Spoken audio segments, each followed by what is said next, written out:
Welcome friends. आज हम Excel में आगे के फंक्शन सीखते हैं। इससे पहले जो हमने फंक्शन सीखे थे वो वी लुकअप एच लुकअप सीखे थे। आज हम इफ़ और एंड और का यूज करना सीखेंगे। इफ़ फंक्शन क्या होता है? If function check whether a condition is met and return on one value is true and other value if false. अगर आपने जो कंडीशन दी है वो अगर ट्रू होगी तो रिजल्ट, मतलब जो आपका लॉजिकल आपने जो भी दिया है वो अगर रिजल्ट मिलेगा तो ट्रू होगा, अदरवाइज फॉल्स होगा। एक बार इसको एग्जांपल से समझते हैं। जैसे कि मैंने एक कुछ बच्चों के स्टूडेंट के नाम दे रखे हैं, उनके सब्जेक्ट के नंबर दे रखे हैं। सबसे पहले इसका टोटल निकाल लेते हैं। तो टोटल का फॉर्मूला आप जानते ही हो, सम होता है। इसके बाद ये हमने सबको सिलेक्ट कर लिया। इसके बाद हम इनकी परसेंटेज निकाल देते हैं। तो इक्वल लगाना है, टोटल को सिलेक्ट करना है। कितने सब्जेक्ट हमारे? 1 2 3 4 डिवाइडेड बाय 400। हमने 100 में से नंबर दिए हैं सभी सब्जेक्ट में, तो 400 से डिवाइड कर देंगे और यहाँ परसेंटेज पे क्लिक कर देंगे। तो यहाँ पर इनका परसेंटेज आ गया, ये ड्रैग। अब इफ को समझते हैं। जैसे हमें कंडीशन में बोला गया है जिसकी परसेंटेज, जैसे कि परसेंटेज अगर स्टूडेंट किसी भी स्टूडेंट की percentage greater then in equal 33 से ऊपर होती है या 33 के बराबर होती है, वो स्टूडेंट पास है, अदरवाइज फेल है। तो यहाँ पर जिसकी 33 से ऊपर होगी वो यहाँ पर पास दिखाएगा और जो 33 से नीचे होगा वो फेल दिखाएगा।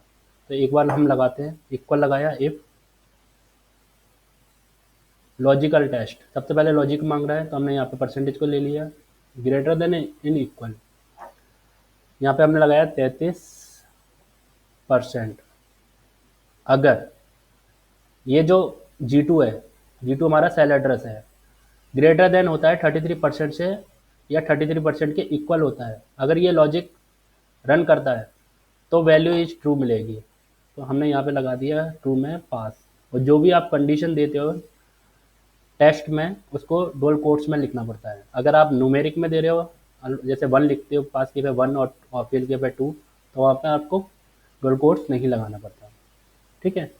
इसके बाद वैल्यू इफ फॉल्स, अगर अगर ये कंडीशन रन नहीं करेगी, 33 से ऊपर नहीं होगा या 33 के बराबर नहीं होगा, तो फिर हमें क्या रिजल्ट मिलेगा वो हम इसमें देते हैं फॉल्स में। तो हमने यहाँ पे दे दिया फेल। ठीक है। इसके बाद हमने सिंपल ब्रैकेट को बंद कर दिया और एंटर। तो देखिए स्टूडेंट 55% है, मतलब 33 से तो बहुत ऊपर है, तो ये पास दिखा रहा है। अब मैं इसको ड्रैग कर दूँ तो ये देखो सभी पास दिखा रहे हैं क्योंकि सभी परसेंटेज 33 से ऊपर है। अब मैं किसी भी स्टूडेंट के अगर नंबर कम करता हूँ तो जैसे मैंने कम किया, देखो यहाँ पर फेल हो गया। ऐसे ही हम एक और ले लेते हैं, यहाँ पे भी फेल हो गया। समझ में आया आपको? ये अगर मैं यहाँ पे पास नहीं लिखता, यहाँ पे 1 और 2 देता, तो यहाँ पे मुझे इन्वर्टेड कॉमा लगाने की ज़रूरत नहीं पड़ती। जैसे मैंने 1 लिख दिया और यहाँ पे लिख दिया 2। तो न्यूमेरिक में आपको डबल कोट्स नहीं लगाने। अब देखो जो 33 से ऊपर होगा उसको 1 मिलेगा और जो 33 से नीचे होगा उसको 2 मिलेगा। ठीक है। बट मैं अभी फ़िलहाल कंट्रोल जेड कर देता हूँ, जैसा था। 33 से ऊपर है तो पास है, वरना फेल है। ठीक है। अब आते हैं एंड में। एंड का क्या काम है, एक बार पढ़ लेते हैं एंड को। Check whether all argument are true.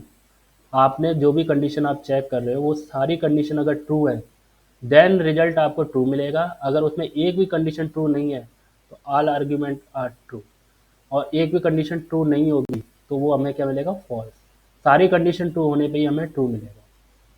एक बार समझते हैं एग्जाम्पल के तौर पे। जैसे मैंने बोला यहाँ पे तो इफ़ लिया था मैं, इफ़ यदि परसेंटेज। अब मैंने यहाँ पे लिया एंड, यदि percentage greater than and equal,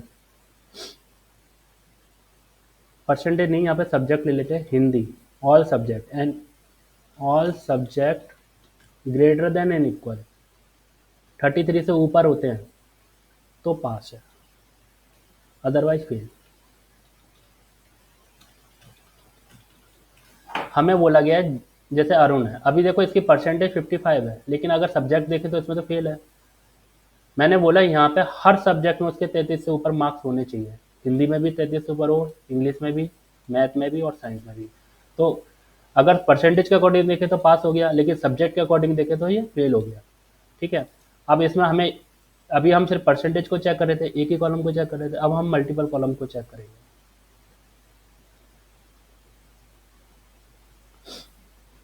ठीक है, तो एक बार रन करते हैं। इसको आपको इफ भी देना पड़ेगा, क्योंकि आपको कंडीशन रिजल्ट भी देने, तो इफ भी लगाना पड़ेगा। देन एंड,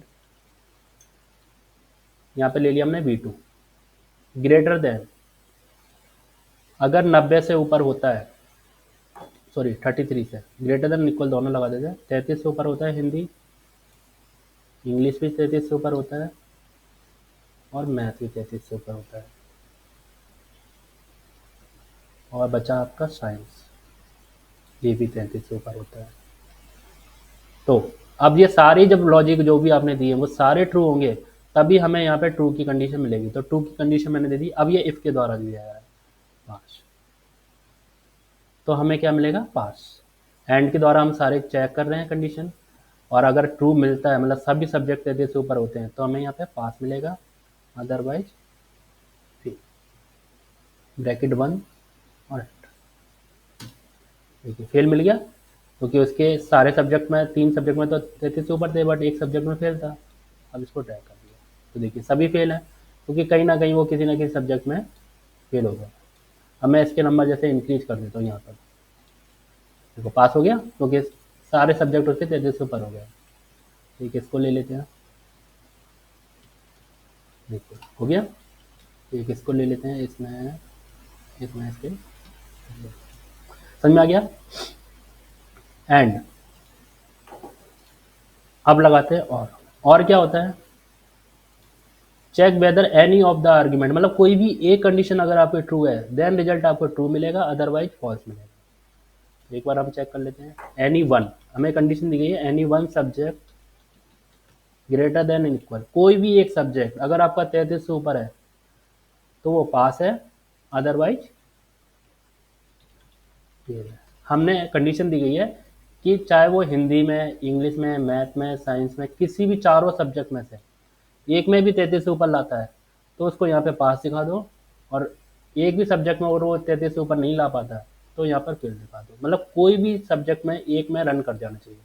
अभी इसमें क्या था, सारे सब्जेक्ट में 33 से ऊपर होनी चाहिए तब पास होगा, और इसमें क्या है, एक सब्जेक्ट है। तो एक बार इसको भी लगा लेते हैं, इफ, इक्वल लगाया इफ, और इफ हम हमेशा रिजल्ट देने के लिए कर रहे हैं, तो यहाँ पे लॉजिक लगाया, इसमें चेक किया ग्रेटर देन इक्वल 33 से ऊपर है कि नहीं है, इसमें भी हमने चेक किया 33 से ऊपर है कि नहीं है, मैथ में भी चेक किया 33 से ऊपर है कि नहीं, और साइंस में भी। कोई भी एक सब्जेक्ट उसको 33 से ऊपर मिल गया, ठीक है, ये लगा दिया, और चेक करेगा सब में, अगर ऐसा हुआ, ट्रू मिला तो पास है, और ऐसा नहीं हुआ तो फेल है। यहाँ पे हमने ब्रैकेट बंद कर दिया। अब देखिए, अभी तो ये सभी सब्जेक्ट में 33 से ऊपर पास है, तो इसको ड्रैग करेंगे तो सभी पास है, क्योंकि सभी कोई ना कोई सब्जेक्ट, ऐसा कोई भी सब्जेक्ट नहीं जिसमें 33 से नीचे कम नंबर ना हो, सारे सब्जेक्ट में। अभी मैं इसको ले लेता हूँ, जैसे कि इसके 5 हैं, यहाँ पे ये पास हो गया, यहाँ पे भी कम कर देता हूँ, तो देखिए ये फेल। अब इसका कोई भी एक सब्जेक्ट ऐसा नहीं है जो 33 से ऊपर हो उसमें मार्क्स, ना साइंस में, ना मैथ में, और ना ही इंग्लिश में, और ना ही हिंदी में। एनी वन सब्जेक्ट, कोई भी एक सब्जेक्ट 33 से ऊपर होना ही चाहिए, तभी उसको रिजल्ट 2 मिलेगा। तो इसमें ऐसा कोई भी सब्जेक्ट उसको ऐसा नहीं मिला जो 33 से ऊपर हो। समझ में आ गया। एंड कब लगाते हैं? जब सारे आर्ग्यूमेंट ट्रू होंगे, देन रिजल्ट ट्रू मिले, तब हम एंड का यूज करते हैं। और एनी वन आर्ग्यूमेंट, कोई भी आप आर्ग्यूमेंट दे रहे हो, उसमें से कोई भी एक आर्ग्यूमेंट आपका ट्रू होता है तो रिजल्ट आपको ट्रू ही मिलेगा, अदरवाइज फॉल्स मिलेगा, अगर सारे आर्ग्यूमेंट आपके ट्रू नहीं होंगे तो। और परसेंटेज सिर्फ एक पे ही हम चेक कर रहे थे, अगर 33 से ऊपर है तो पास है, वरना फेल है। यहाँ पे हमने सिंपल इफ के द्वारा ही कर लिया, इसमें हमें एंड की ज़रूरत नहीं पड़ी। ठीक है, तो आपको समझ में आया होगा। अगर आपको मेरी वीडियो अच्छी लगती है तो प्लीज़ लाइक और सब्सक्राइब कर दें। Thank you.